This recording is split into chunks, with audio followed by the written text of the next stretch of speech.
Buat anak-anak kelas 8, selamat bertemu kembali dalam pembelajaran kita pada pagi hari ini.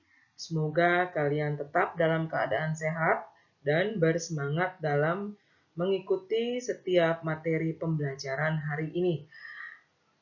Sebelum memulai pembelajaran, silakan anak-anak berdoa terlebih dahulu agar apa yang kalian terima hari ini kalian dapat memahaminya dengan baik. Selamat menyaksikan video pembelajaran hari ini. Tetap semangat dan Tuhan Yesus memberkati. Salam.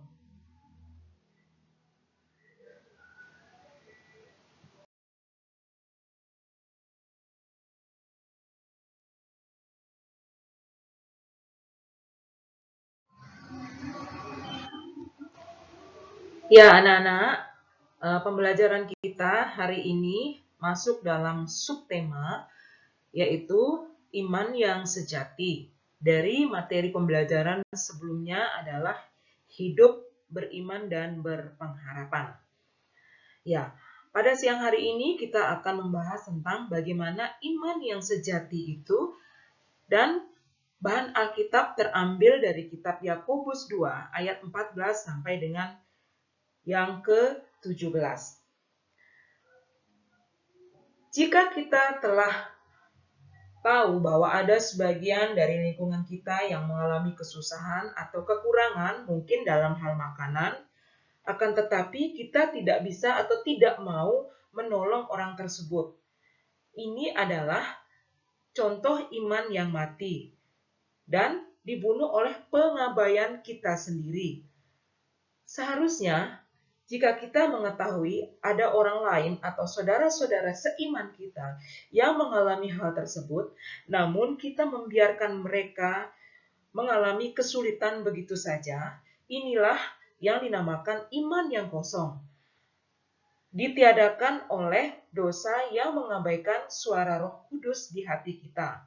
Sebenarnya kita mau menolong, akan tetapi karena kita mengabaikannya, maka kita tidak jadi atau tidak dapat menolong orang tersebut, bahkan mengabaikan saudara-saudara kita yang sedang mengalami kesulitan itu sendiri. Sementara Roh Kudus sudah membimbing kita untuk menjadi penolong bagi siapa saja yang membutuhkan pertolongan dalam kehidupan kita.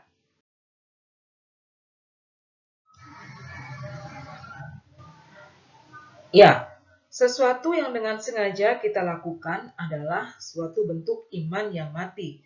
Jika kita mengetahui ada orang yang mengalami kesusahan dalam kehidupannya atau membutuhkan sesuatu yang sangat penting dalam kehidupannya, akan tetapi kita mengabaikan orang tersebut atau memang dengan sengaja tidak mau menolong orang tersebut, itu adalah suatu tindakan iman yang kosong atau iman yang mati. Sementara Tuhan mengajarkan kita untuk memberikan pertolongan kepada orang lain seperti teladan yang dilakukan oleh Tuhan Yesus.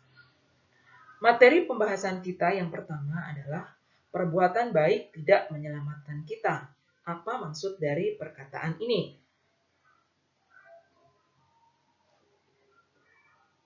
Sudah sangat jelas dikatakan dalam kitab Yakobus 2 ayat yang ke-14 bahwa iman tanpa perbuatan itu adalah tidak ada gunanya, dan Yakobus juga menanyakan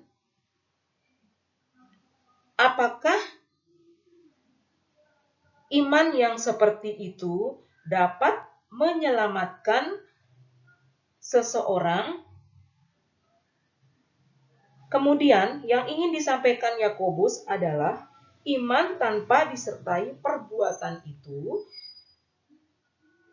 tidak bisa menyelamatkan kita. Mengapa? Karena Yakobus berkata seperti itu, bukankah kita diselamatkan oleh iman?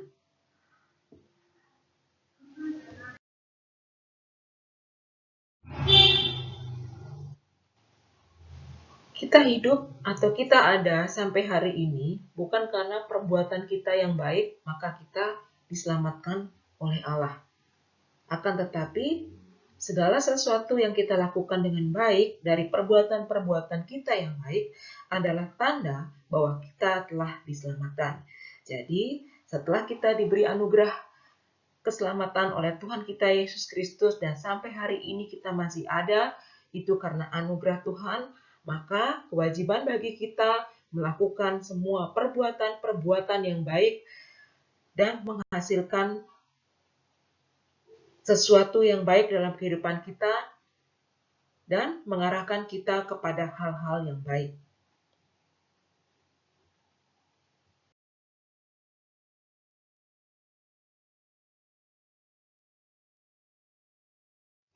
Dan yang menjadi pertanyaan kita, bagaimanakah kita dapat mengetahui bahwa iman kita adalah iman yang menyelamatkan? Kemudian, dengan cara apakah kita bisa mengetahui bahwa kita adalah orang yang memiliki iman? Kemudian, bagaimana kita tahu bahwa iman kita adalah iman yang menyelamatkan? Di dalam ayat yang ke-19 dari kitab Yakobus yang kita bahas hari ini, menuliskan berbagai macam tentang iman. Kalian bisa melihat dari kitab Yakobus 2 ayat yang ke-19. Kemudian, apakah iman kita membawa kita pada keadaan yang takut akan Allah?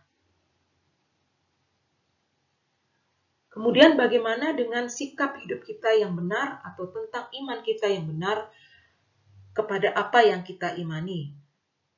Jikalau kita sedang menghadapi berbagai macam pergumulan dalam kehidupan kita, baik itu pergumulan besar, penderitaan, dan kesulitan dalam hidup. Jadi hal yang paling penting dan paling utama adalah yang kita lakukan, yaitu bersabar. Karena kesabaran adalah hal yang paling utama.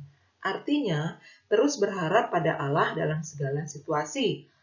Karena pengharapan selalu ada pada diri orang yang karakternya dibangun di atas batu karang, yang teguh dan bukan di atas pasir.